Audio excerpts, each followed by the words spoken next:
Hello everyone, welcome to back my channel. I hope everyone is having a wonderful day. Before starting the video, please go ahead and hit the subscribe button and give this video a thumbs up. In the jazz lounge, Claire arrives with the cake, and Nikki tells her this is all incredible.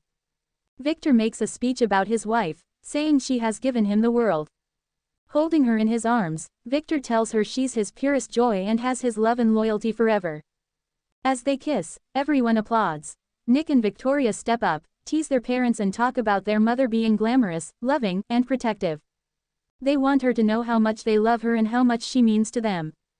Everyone in the room is fortunate to have Nikki in their lives, but they are the luckiest of all. Choking up, Nikki walks to the center of the room and hugs Victoria. She explains that she had a rough start, but her world was forever changed when she met the love of her life. She was blessed with amazing children who now have children of their own. She's surrounded by incredible friends who have supported her and saved her time and time again. She is always grateful. Looking at Esther, she says one person is sadly missing. She was the gutsiest and funniest woman to walk the earth and she wishes she were there. They raise a glass to Catherine, and Nikki vows to live until she dies and cherish every moment. Victor and Nikki mingle with the guests. Victoria spots Cole at the entrance and rushes over to him. He explains he was delayed because he was dealing with remnants from his flu. Abby tells her father that his speech was great. Victor asks Devin why Lily is absent. Answering for her husband, Abby says inviting her was kind and she hopes, in time, things will be less tense. Nikki is sure Neil would hope so too and walks off to mingle. Devin tells Victor that his sister has the right to feel slighted, but the mustache thinks she should see that he did her a favor by sending her back to Winters. Nikki walks over to Claire and Kyle to thank them for their hard work. Claire gives party planner Pietro all the credit. When Nikki shakes his hand, he nods and gasps before blurting out how much he loves her and running away. Kyle can't blame the guy for being in awe. They assure her everything is set for Operation Victor. The man himself joins them and asks what they are talking about. Kyle looks shifty. Nick and Sharon notice Adam coming in late with Chelsea, and the brothers immediately begin talking about Nikki's new car. Chelsea loves the color and says the same model inspired her when she started designing. Nick and Sharon move along to chat with Ashley and Abby. Sharon asks about Tracy and suggests that she and the Abbott sit down together to talk it out. Ashley says that her sister needs to take things at her own pace and walks off. Abby follows her to the hors d'oeuvres table to check on her. Ashley downs some more champagne and admits hearing Sharon talk about Martin was awful. She's starting to worry that the progress she's made in therapy is coming undone. Abby thinks she should have known she wasn't okay. Her mom couldn't admit that her sense of well-being was so fragile, but assures her daughter she's taking all the necessary steps to handle it. Ashley promises she is being responsible and proactive. Devin runs into Sharon and Nick at the bar and they chat about all the work at New Hope they've been doing. Sharon leaves to chat with Nikki and the men joke about the blonde being alone with his mom. Devin asks if he's more than Sharon's escort tonight. Smirking, Nick shakes his head. Devin is impressed by how close he manages to stay to his exes. Nick explains you have to put the harsh feelings aside when you share kids. Jokingly, Devin asks if he has to use a calendar to split up time between Phyllis and Sharon. I'm gonna get my kid sister to come get you before there's a problem, Nick jokes back. Victoria and Cole bump into Adam and Chelsea.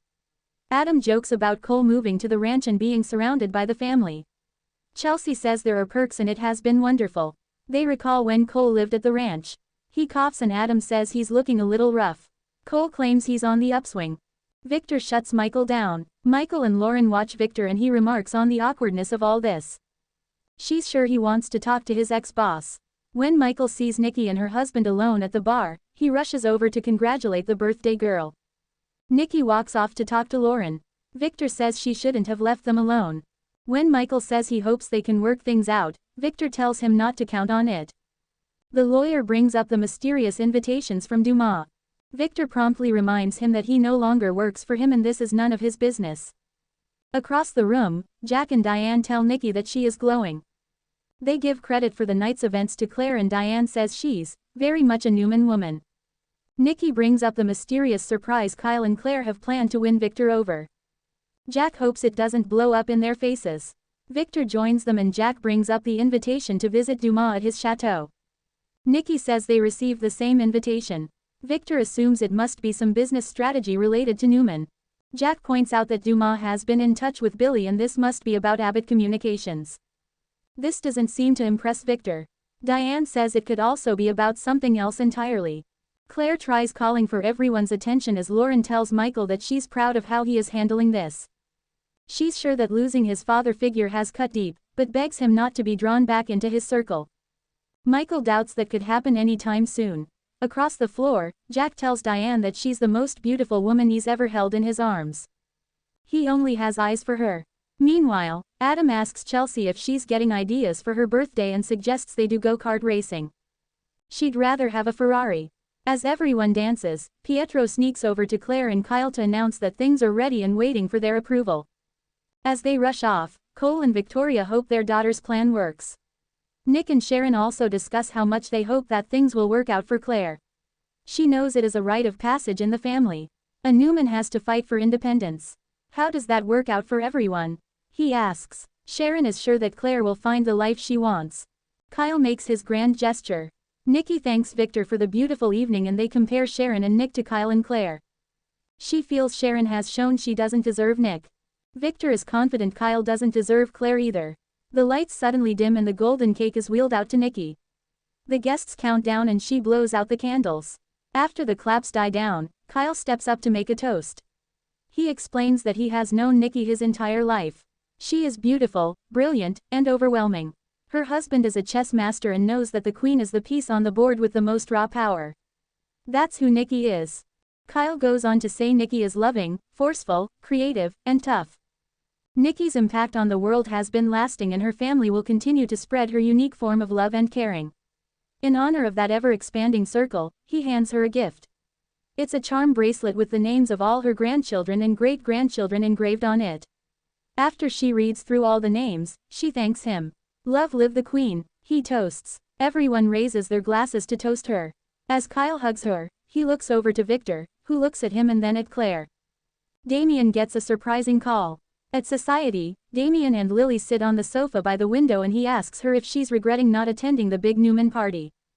She complains they lack decency. She still isn't accepting they're manipulating her and pretending to be her friend. He can see she knows how to hold a grudge. Nate and Audra arrive and notes that the two of them seem to be spending a lot of time together. Is it business or pleasure? Damien teases that no one told him that having a brother means that everyone is already in his business. He sees that Dumas is calling him and walks off to take it. Nate and Audra tell Lily they are happy she seems to be getting past her suspicions of his brother. When Damien returns, he announces he's been fired by Dumas, assistant without explanation. Lily jumps to the assumption that Dumas must know he was planning to be a spy. Damien has doubts, but it doesn't matter since he was planning to leave his boss anyway. Lily worries that Amanda has been lying to them and her boss actually is coming after Winters. Nate nods. Damien says that if Dumas does plan to go after Winters, he will have to go through him first. Audra is sure Damien must be angry about being cut loose. Damien doesn't see the point. Besides, now he doesn't have to think about disentangling himself from the company, or going to France. Lily tells Nate about the invitation to Dumas' chateau. She's determined to go and get answers to all of their questions. This worries Nate, but Lily assures him it's fine. After a pensive moment, Damien explains that Holden is now out of a job too. He's been ordered to fire him, so it's up to him to get him a new gig. Immediately, he asks if Audra is hiring. She tries to control her cringe and then tries to fudge an excuse. Damien pitches his friend, hoping he can stay in town. I think he could surprise you, he tells Audra. Thanks for watching this video and please subscribe our Update World 24 YouTube channel for more update news.